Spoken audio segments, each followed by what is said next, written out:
Hello, everyone, and welcome to the WTR Symposium series. You're tuning into a consumer hardlines podcast titled Beyond Tariffs, Positioning for the Next Upcycle. I'm your host, Shawn Severson, founding partner and CEO of Water Tower Research. My co-host today is Doug Lane, managing director and consumer analyst here at Water Tower Research. Very exciting. Doug recently got back from attending the furniture market in High Point, North Carolina. A very important, impactful event for the industry. So, Doug, what was the tone there this fall? Yeah, hi, Sean. Good to be here. I'd say the tone this fall was one of cautious optimism. These companies have been playing defense for the better part of the last 3 or 4 years, following the spike in business they all experienced in the early days of the pandemic when consumers were spending their money on their home spaces during the lockdowns that were in effect then. So there's probably some demand pull forward, which means the home furnishings market has experienced an unusually severe down cycle this time around following the pandemic. Over the past couple of years, companies have been working hard, shedding costs to right-size their fixed cost infrastructures into these new lower sales levels. Then, just as they were getting ready to end those cost reduction efforts, along came Liberation Day in April with a broad swath of tariffs they had to react to. This was further exacerbated by the furniture-specific tariffs that were recently enacted specifically to protect the North Carolina furniture industry from all the production that moved over to Asia following China's entry into the WTO back in 2001. So, Doug, what was the attitude at the market to those new furniture-related tariffs? Well, Sean, tariffs are a mixed bag for these companies. Some domestic producers may get a demand tailwind in some categories with a large import presence, such as Bassett with its True Custom upholstery program. However, it's unlikely the industry will reshore much of that manufacturing it lost to Asia, since the skilled labor pool no longer exists here, and the cost of building or refurbishing manufacturing plants would be extremely expensive. Additionally, just as easily as tariffs were enacted this year, they could be completely unwound in the next administration. And as one firm put it when we were there, I mean, that ship has sailed. There's no putting that genie back in the bottle. Well, so are the companies able to offset the tariffs? The quick answer is largely yes, but it's not easy. While tariffs can be enacted with a stroke of a pen and with little warning, there's a lead lag in implementing tariff mitigation steps. Things like sourcing workarounds, vendor concessions, additional internal cost cutting, and then putting through various surcharges and price increases. So initially margins get hit, but then they recover. And I get the sense that we're now getting to the point where we're moving into that margin recovery mode. But again, the companies were back on defense again throughout most of 2025 because of the tariffs, following years of cost right sizing during this down cycle in home furnishings market. So if they've been playing defense, when do they get back to being on the offense here? That is the key question, Sean. With all the cost cutting going on, we get the sense there's tremendous operating leverage being put into the industry once the cycle does turn, which it will because it's a cyclical business, but we just don't know when. So far, we're seeing some green shoots. Haverty and Bassett both reported upside in the most recent quarter. They were citing strengthening trends over Labor Day, and the chatter was it was sort of that strength carried into the fall. So it feels like demand is bottoming out and is coming back. And even over in office furniture, HNI has seen some significant improvement in the macro backdrop there with favorable trends in return to office. Office vacancy rates are going down. And Miller Knoll's CEO said in its August quarter, it significantly exceeded their expectations. But again, these are data points, and one data point does not a trend make. And after all the industry's been through in the past several years, no one wants to get ahead of themselves. So cautiously optimistic is how I would characterize the tone in the industry these days. Makes sense. So who are we going to hear from today in the symposium? Well, we have two guests today, two companies with excellent insights into the home furnishing channel. We have Culp Inc. and Haverty Furniture Company. From Culp, we're pleased to have the CEO of Culp. Culp is a leading producer of mattress and upholstery fabrics, which offer valuable insights into the home furnishings industry through its broad customer base. I mean, they weren't at High Point, but all their customers were. They have innovative product design and global supply chain. Its performance reflects consumer trends, retail demand, and material cost trends shaping the broader home furnishings market. And then we're also pleased to have Haverty's joining us. We have Tiffany Hinkle from IR at her first WTR event. As you know, Haverty Furniture is a major U.S. home furnishings retailer that can help provide us with key insights into consumer spending trends, housing-related demand, and shifts in home decor preferences, particularly in the Southeast and the Midwest U.S., where they have most of their stores. And as a reminder, our content at Water Tower Research is entirely open access and can be found on our website at www.watertowerresearch.com. And for those with access, investors can also find our content on the research aggregators like FactSet and Bloomberg. So with that, Shawn, let's get started. My name is Shawn Severson, co-founder and CEO of Water Tower Research, and welcome to our symposium today in Hardlines. Our first guest, we're very pleased to welcome Iv Culp, President and CEO of Culp. Welcome, Iv. Thank you, Shawn. Appreciate you having me. And I'm going to start with the first question, which will be for some of our investors who are listening today who aren't as familiar with the company. Can you just tell us a little bit about your background and the company, how it's positioned in the industry? Yeah, certainly. Culp Incorporated is a business actually founded by my grandfather and father about 54 years ago, 1972.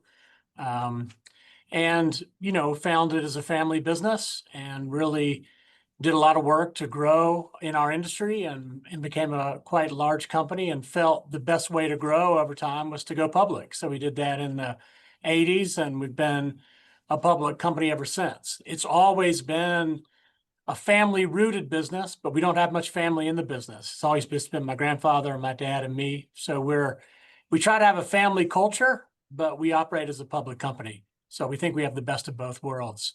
And we operate in the mattress fabric segment and the upholstery fabric segment. So we do love having oars in both waters. We're in the furniture industry, but we have offsets in different segments of the industry, which we enjoy.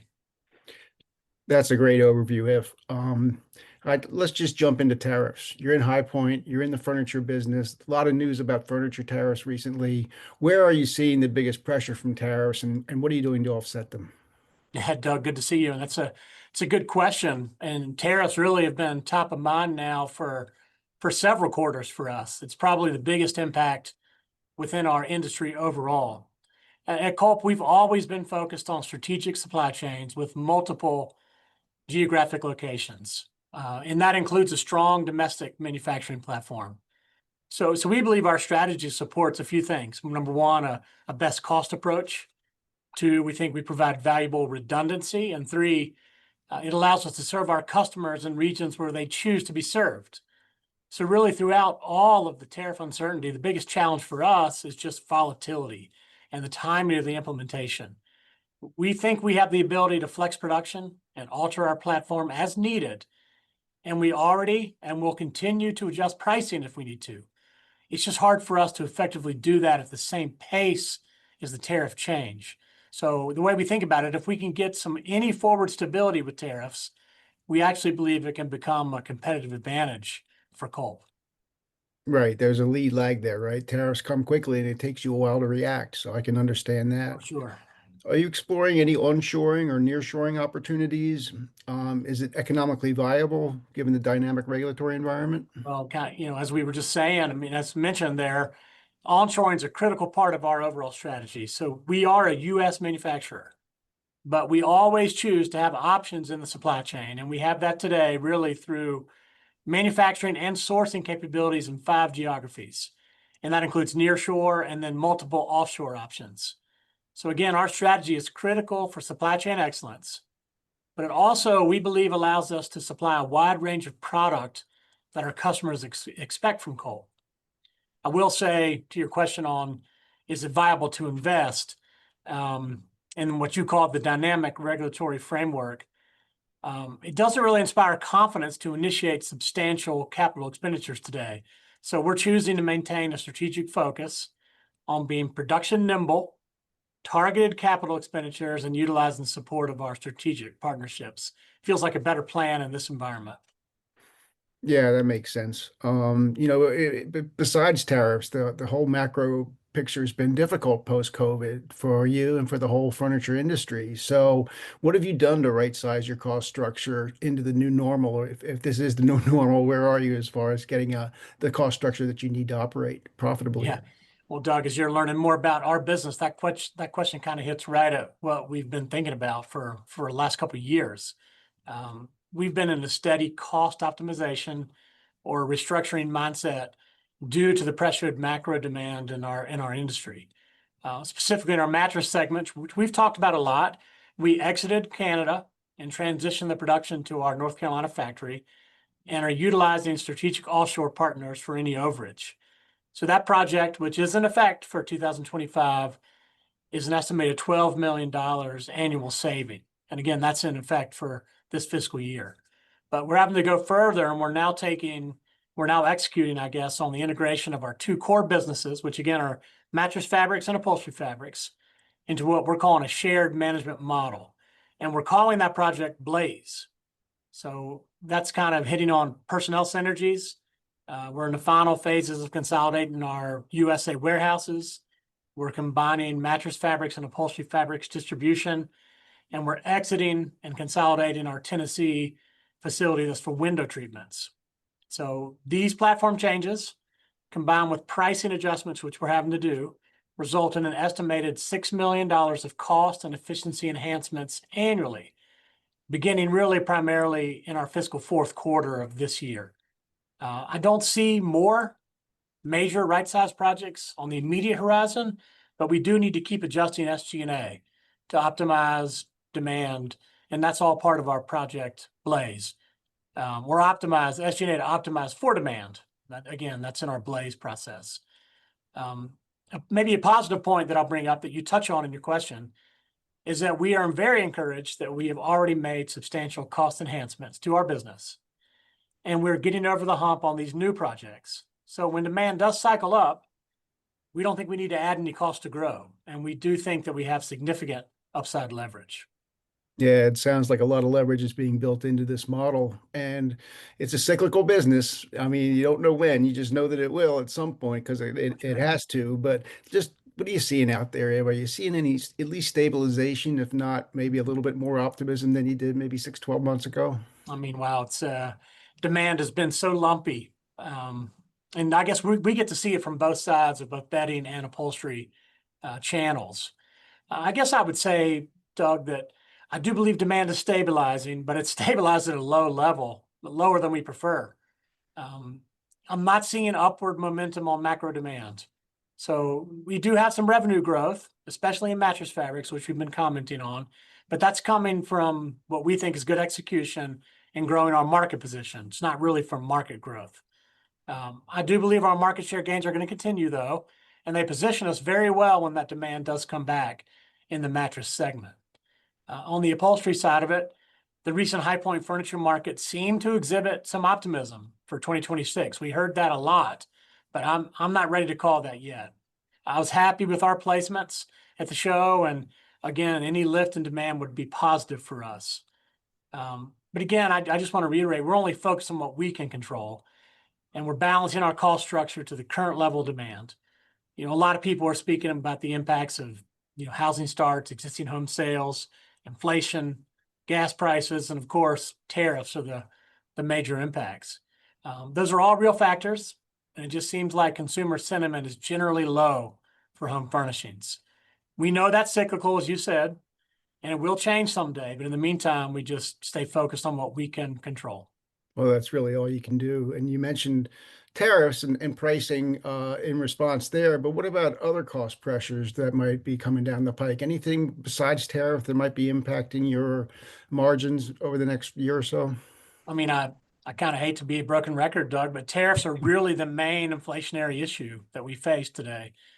Certainly labor availability and labor costs in the U.S. is a pressure, and that's for sure. But we're able to offset some of that with supply chain adjustments and consolidations via that Blaze project I touched on. And we keep synergizing our personnel and our business. So really, the biggest pressure we have is just the tariff volatility. So it really all comes back to you're doing what you can do, and the real upside is going to be when the cycle turns. And so we'll just stay tuned and see how the year progresses as we head into 2026. So let's shift gears here. I mean, where are your capital allocation projects? Where are you prioritizing your use of free cash flow these days? Well, I mean, anyone that's followed us for any period of time, we always have maintained a disciplined capital allocation strategy. We typically put it right up front in any kind of communication in a different environment. But in this current demand and our restructuring cycle, we're focused on net debt reduction and utilizing our domestic and foreign credit facilities, just as we need them to fund working capital, revenue growth, and efficiency initiatives. So we always are going to consider strategic actions and M&A opportunities that may add value for shareholders, for sure. But currently, we're fully focused on just free cash flow and prioritizing strategic capital expenditures that can help us grow the business. Very good. For sure, things are constantly changing. We'll be sure to have you back. For our next guest, we're very pleased to welcome Tiffany Hinkle, Assistant Vice President, Financial Reporting at Haverty Furniture Companies. Welcome, Tiffany. Thank you, Shawn. It's nice to be here. So starting out, and before we get into some of the details, for those listening that may not be familiar with Haverty's, can you share a little bit about your business and your background? Absolutely. Well, Haverty's Furniture, we are celebrating our 140th year in business this year. We are a leading retailer of residential furniture and also accessories. We operate 129 stores in 17 states throughout the South and the Midwest. And our products are curated to target the middle to upper middle income consumer. About 10 years ago, we started offering a free design service, and that's for customers who want a more personalized experience when they come into our stores. They can work with a designer and get some help with their home furnishings. And one thing that separates us from our competition is that we manage our delivery function. So we're able to control and make sure our customers receive an excellent experience from the time they pick out their furniture to the time it's delivered in their homes. And as far as for me, I've been with Haverty's about 5 years, and I started in the accounting function and have moved into the financial reporting and also manage our investor relations. So great company, and I'm very glad to be representing them today. Great. Thanks for that, Tiffany. Doug, you want to jump in? Yeah, I'd love to. Let's just get right to it. How are the tariffs impacting your business? We've heard a lot about tariffs in general, of course, over the last year, but specifically with regards to home furnishings just last month. So what's the impact to Haverty of home furnishing tariffs? Yes, we have been managing the tariff landscape throughout this year, and our most exposed country, when it comes to tariffs, is going to be Vietnam. We get a lot of our case goods from Vietnam. We also get some upholstery, some motion furniture, and some leather from there. And our team has done a really great job of mitigating these tariffs. And some things that we've done to mitigate the impact on our margins is that we have shifted our sourcing. So with China, those tariffs, they started out 45% with the first Trump administration, then went all the way up to 170% at one point, and now we're down to the 55 to 75% range, and it's still ongoing with negotiations. So we were at about 15% of our purchases coming out of China, and now we've got that down to under 5%. So that's one thing that we've done to help mitigate the tariff impact. We've also done a good job with working with our vendors. So we have really great relationships. Like I said, we've been in business 140 years. Our vendors know that they can count on us. They know that we're going to be able to pay our invoices. And we were able to leverage those relationships to get them to take some of those cost concessions for us and absorb some of those tariff increases. And then finally, we also had to adjust some pricing, and we did that on a targeted approach. We took a look at our lineup and the prices of our products, and where we could, we made sure to increase prices so that we can maintain the margins that we want to maintain for our guidance. And with those three things, we were able to manage those tariffs and ongoing. And we did a good job of staying ahead of it. We did it early. We were proactive with the price adjustments so that we can tell and make sure that the products that we were adjusting the pricing for could handle those price adjustments and continue to sell and at the volume that we needed them to. So that's kind of how we're managing this tariff landscape. And the pricing's been successful. You haven't had a lot of pushback so far? So far, we have not seen a significant decline in our volume that our customers have been able to absorb those, and we have not seen much pushback from that. So we're very pleased with that. And where are you now? Are you offsetting all the tariffs at this point, or is that still going to take another quarter or two to happen? We've implemented all of those price adjustments already. So we've already done that. And we mentioned on our last call that those went in, even with the new Section 232 price adjustments that we had to do, that those already in place at the beginning of October. So we're definitely staying ahead of it and staying in front of it so that if we need to make adjustments down the line, we'll have the flexibility to do that. Well, that's good to hear. Hopefully we can put tariffs in the rearview mirror, Yes, huh? yes. Let's talk about cost optimization since, the furniture industry has had a significant downturn post-COVID here. And so, have you been able to successfully right-size your cost structure for the new normal, if you will? Yeah, so we're actually really comfortable with our cost structure right now. And actually, we did a lot of that back in 2020 during the COVID-19 pandemic. So during the pandemic, we did a few things. We reduced our headcount from about 3,400 employees in 2019 to somewhere in the 2,300 range now. And in that, we also looked at our warehouse and delivery personnel and were able to make some adjustments there to make that process more efficient for us.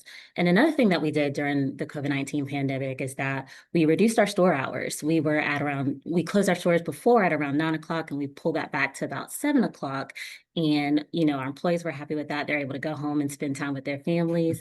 But then also we didn't notice a impact in our volume as well. So we were able to do that in COVID, and doing that up front, it's definitely helped us manage this environment now that we feel like we have a really good structure and we're able to support more volume as it comes with the housing market turnaround if it comes soon. Well, it's a cyclical business, right? So it'll happen. I guess Absolutely. the big question is Sooner when. or later. That's right. Exactly. So just reading the tea leaves today, are you seeing any signs of at least stabilization, if not maybe a little bit of a pickup in demand? Are we nearing an inflection point here? What's the feel around Haverty about the demand situation?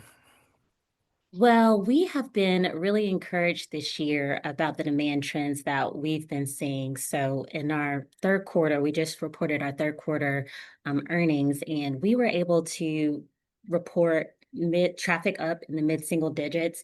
We had higher average ticket. It was up to about $3,700, which is about 6%. Our designer average ticket, I mentioned we had a free design service. Those average tickets ended up being over double our regular average ticket, and that was up 12% in the third quarter. And our solid conversion rates were really solid as well. So we have been really encouraged about what we've been seeing in the demand. And this is all happening despite the fact that the housing market is still weak. Interest rates are still elevated. Homes are still unaffordable for many consumers. And then we also have the geopolitical concerns that are going on, and then also the uncertainty that's going on with the tariff environment. And so we've been really encouraged of what we've seen this year and are looking forward to seeing what's going to happen in 2026. We'll definitely be looking at what's going on with the housing market, particularly new home sales and existing home sales in the South for our business, to see that demand continue to pick up. But we're definitely encouraged of what we're seeing so far. Well, it does sound like there's some green shoots here. That's pretty encouraging. So at this new cost structure, are you going to have to build out more, or can you handle a nice increase in demand under the current cost structure and benefit maybe from some operating leverage here? Oh, great question. And with this cost structure, as we saw, well, during the pandemic, there was a big boom in the furniture industry. Everybody was stuck at home and they were refurnishing their homes. And we actually saw business reach over $1 billion in 2020 and 2020 or 2021, 2022. And that was at that cost structure. So we were able to leverage our costs, and we saw double-digit operating margins during that time. And so we've proven that our current structure can handle the $1 billion. And our goal is to get back there and to continue to work on our margins and to get back to those double-digit margins that we saw during that COVID time. Well, fingers crossed that we're at the beginning of something new on the Yes, upcycle, right? Let's absolutely. Maybe let's talk about costs, outside of tariffs. It's a little bit inflationary out there still, but I don't know, in your business, are you seeing any raw material or labor or shipping costs, something other than tariffs that's impacting your margins?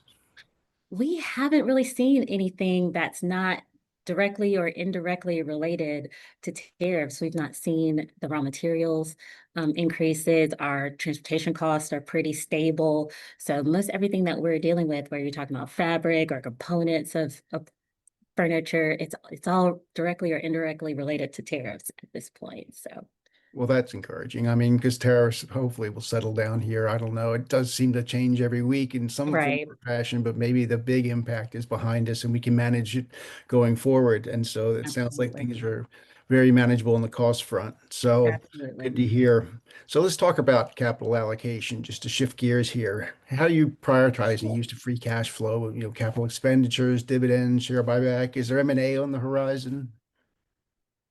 Well, we're focused on organic growth, and as part of our allocation strategy, we definitely have CapEx at the forefront. This year, we are planning to spend about 24 million. That's our guidance, 24 million for the year.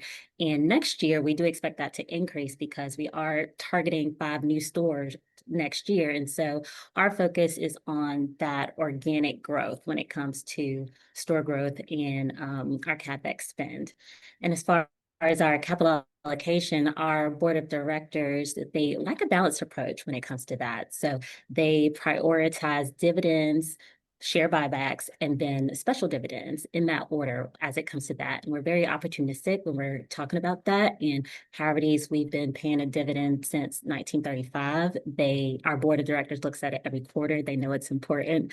And so that's definitely their focus when it comes to our capital allocation. And another thing that they like for us to do is they like for us to give back at least half of our earnings and to our shareholders through cash. And so we definitely take a look at that. And even in the most recent past, we've more than exceeded that. So that's definitely where the priorities are for our business and where our board likes to see us. Well, it sounds like you're investing in your business and you are shareholder friendly. So people should like that. Absolutely. That's great. Well, thank you for covering our topics, Tiffany, for taking the time to participate in the symposium. So that will wrap it up for today's Beyond Tariffs Positioning for the Next Upcycle Symposium in the consumer hardline space. I'd like to thank the managements from Culp and Haverty's for participating. Also, thanks to my equity research colleague, Doug Lane, for co-hosting the symposium. And before we go, Doug, do you have any updates following your visit to the High Point Furniture Market? Yeah, we do. And it goes to show how tentative the recovery in home furnishings is. October's Purchasing Managers Index was released last week, and it showed continued contraction in the U.S. manufacturing sector, and furniture-related products were among the 12 manufacturing industries that contracted during the month. The ISM only follows 18 industries, so it was a pretty downbeat report, and the data shows that there are continuing macro challenges in the home furnishings industry. So again, seeing green shoots, but we're not out of the woods yet. No, we're not. Thanks for that update, Doug. And finally, special thanks to the producer and editor of the symposium podcast, my WTR colleague, Krista Fitzpatrick. Thank you for listening, everyone. And don't forget to subscribe, as well as visiting www.watertowerresearch.com, where you can stay up to speed on all the company's written research reports, podcasts, fireside chats, and conference schedules. We look forward to your participation. I'll also see you next time for another WTR Symposium Series podcast. Thank you, everyone.